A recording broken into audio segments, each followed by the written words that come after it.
सो good afternoon everybody, myself Acharya Vishwendra. आज आपसे students के बारे में बात करूँगा। एक ऐसा स्टूडेंट जो किसी एग्ज़ाम में पास हो जाता है, अच्छे मार्क्स स्कोर करता है, और दूसरा स्टूडेंट जो उस एग्ज़ाम में फेल हो जाता है, उतने अच्छे मार्क्स स्कोर नहीं कर पाता। तो इन दोनों में क्या डिफरेंस है, यही मैं आज डिस्कस करने वाला हूँ। आइए स्टार्ट कर दें। तो आप एक एग्जाम्पल के थ्रू हम इसको समझेंगे। मान लीजिए कोई there is a particular class, और उस क्लास में मान लीजिए 100 स्टूडेंट्स हैं। तो इन 100 स्टूडेंट्स में से एक टॉपर होगा ऊपर से, और एक टॉपर होगा नीचे से, टॉपर फ्रॉम द डाउन। तो मेरा यहाँ पे कहने का तात्पर्य है कि दोनों में डिफरेंस क्या है कि टीचर इज़ द सेम। तो टीचर सेम है, तो जो source of teacher is just a source of information, और सोर्स ऑफ इंफॉर्मेशन के साथ साथ एक कुछ प्रोसेसेस आपको सिखाते हैं, मतलब he is a mind brain system modulator. तो teacher is just you can say that mind brain system modulator. ये आपके माइंड ब्रेन सिस्टम को मॉड्यूलेट करते हैं, अपडेट करते हैं, कह सकते हैं। It's just a modulator.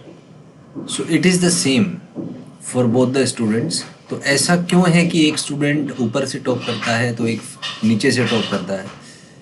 तो टीचर तो सेम ही है, इसका मतलब teacher has nothing to do with this difference. It is actually the student, क्योंकि स्टूडेंट्स डिफरेंट हैं, उनका माइंड ब्रेन सिस्टम डिफरेंट तरीके से काम करता है। तो यही एक्चुअल कारण है कि जो स्टूडेंट ऊपर से टॉप है, उसका जो माइंड ब्रेन सिस्टम है वो थोड़ा सा अलग तरीके से काम करता है। तो यहाँ पे हम कह सकते हैं कि जो मेन टर्निंग पॉइंट है किसी भी एग्ज़ाम में सक्सेस का, it is the mind brain system of student. तो मैं सीधा माइंड ब्रेन सिस्टम के बारे में आपसे बात करूँगा। इसको समझते हैं कि क्या। मान लीजिए कोई टीचर क्लास ले रहे हैं, एंड टीचर मान लीजिए कोई टॉपिक आपको पढ़ा रहे हैं, and is giving you certain information. यहाँ पे मान लीजिए क्लास में कुछ स्टूडेंट हैं, ये स्टूडेंट 1 है, ये स्टूडेंट 2 है। तो जैसे टीचर बोर्ड पे पढ़ा रहे हैं, तो जो स्टूडेंट टॉपर है टॉप से, he has learned to synchronise with teacher, synchronise with teacher. तो टीचर जो भी पढ़ा रहे हैं, ये इस बच्चे का मान लीजिए ये इसका माइंड ब्रेन सिस्टम हो गया कुछ ऐसे। तो जैसे ही टीचर इस बच्चे को पढ़ा रहे हैं, इस बच्चे ने सीख लिया है कि इन्फॉर्मेशन को ब्रेन से अपने माइंड तक कैसे ट्रांसफ़र करना है। और 3 लेवल होते हैं माइंड के, कॉन्शियस, सबकॉन्शियस और अनकॉन्शियस।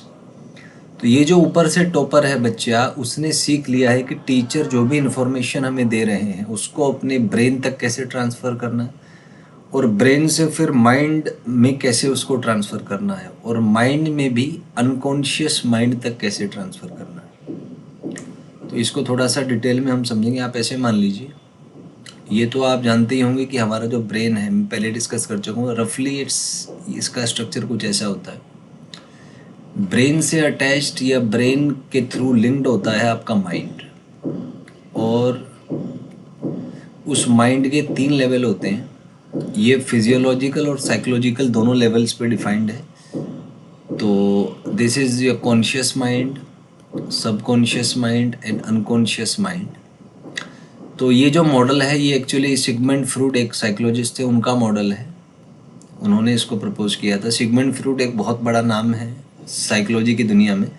जैसे फिजिक्स में न्यूटन या आइंस्टीन जिस लेवल पे हैं, साइकोलॉजी की टर्म में Sigmund Freud is one of the milestone of psychology. तो उनका ये मॉडल था कि हमारे माइंड के 3 हिस्से होते हैं। तो ये चीज़ है।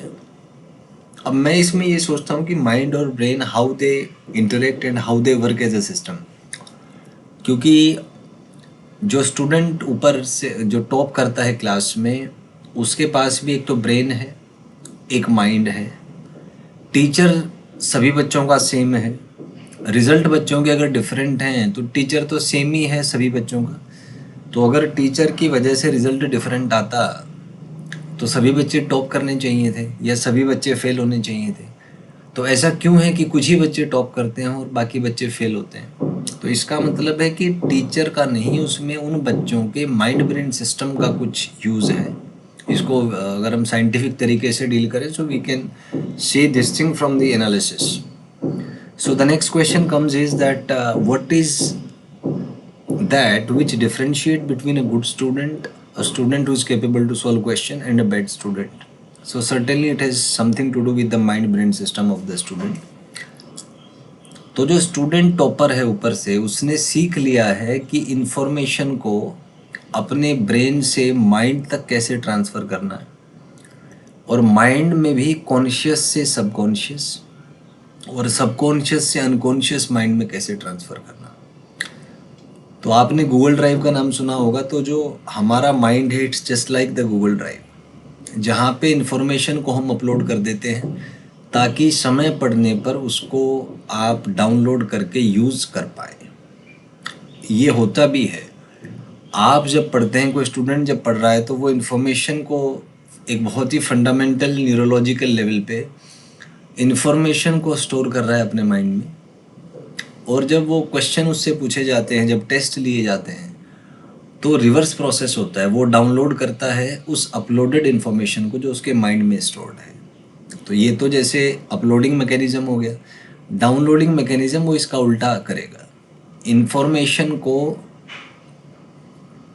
अनकॉन्शियस माइंड से सबकॉन्शियस माइंड, सबकॉन्शियस से कॉन्शियस माइंड, और माइंड से ब्रेन तक ट्रांसफ़र करेगा, और ब्रेन में कुछ प्रोसेसेस होंगे यूजिंग दोज इन्फॉर्मेशंस। तो जो कोई सक्सेसफुल स्टूडेंट है वो इन दोनों प्रोसेस में मास्टरी हासिल कर लेता है। After certain number of repetitions वो जान लेता है कि इन्फॉर्मेशन को ब्रेन से माइंड में, और माइंड में भी कॉन्शियस से सबकॉन्शियस और सबकॉन्शियस से अनकॉन्शियस में कैसे ट्रांसफ़र करना है। और इसका उल्टा प्रोसेस, जब ज़रूरत पड़े, जब आवश्यकता पड़े, तो इन्फॉर्मेशन को अनकॉन्शियस माइंड से सबकॉन्शियस, सबकॉन्शियस माइंड से कॉन्शियस माइंड, और माइंड से ब्रेन तक कैसे ट्रांसफ़र करना। अगर हम किसी बच्चे का पढ़ते हुए न्यूरोलॉजिकल एनालिसिस करें, तो उसका जो न्यूरल पैटर्न है, अगर हम there is a term called as EEG, तो अगर उसके ब्रेन का हम स्कैन करें तो उसमें जो न्यूरोलॉजिकल रीजन्स हैं वो एक्टिव होंगे। तो जो मेमोरी के पार्ट्स हैं वो आपको दिखाई देंगे, प्रोसेस के पार्ट्स दिखाई देंगे। तो it can be experimentally shown.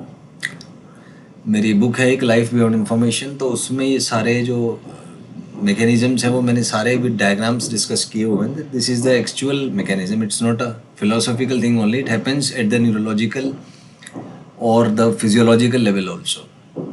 तो ये है, और इसी की वजह से डिफरेंस क्रिएट होता है।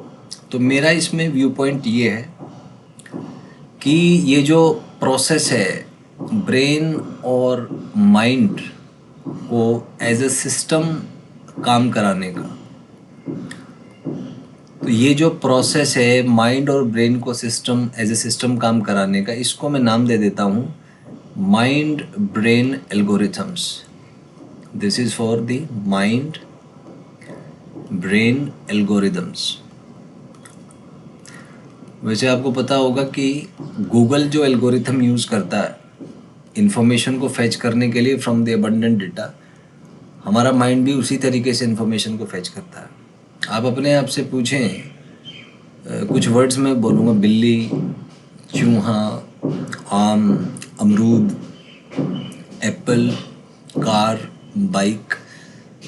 तो जैसे ही आपने ये वर्ड सुना, आपके माइंड ने कुछ सजेशंस आपको दिए होंगे, आपको इमेजेस दिखाई दिया होगा कि ये चीज़ें ऐसी होती हैं, बाइक ऐसी होती है, एप्पल ऐसा है, अमरूद ऐसा है, संतरा ऐसा है।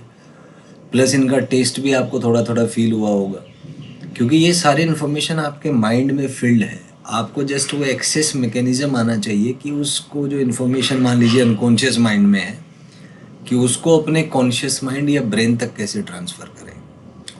और इसका जो एक फिजियोलॉजिकल लेवल पे एक मॉडल है जिसको कहते हैं एटकिंसन एंड शिफ्रिन मॉडल। तो ये भी एक साइंटिस्ट थे, एटकिंसन और शिफ्रिन इनका नाम था। तो Atkinson Shiffrin model is a model of the human mind brain system, और उसमें बस ये है कि माइंड की जगह मेमोरी का यूज़ किया गया, टेम्परेरी मेमोरी, सेंसरी मेमोरी और परमानेंट मेमोरी। तो जो कॉन्शियस माइंड है वो सेंसरी मेमोरी हो गया, सबकॉन्शियस टेम्परेरी, और परमानेंट मेमोरी हमारा अनकॉन्शियस माइंड। तो it has been established at the physiological level. Next video में डिस्कस करूँ।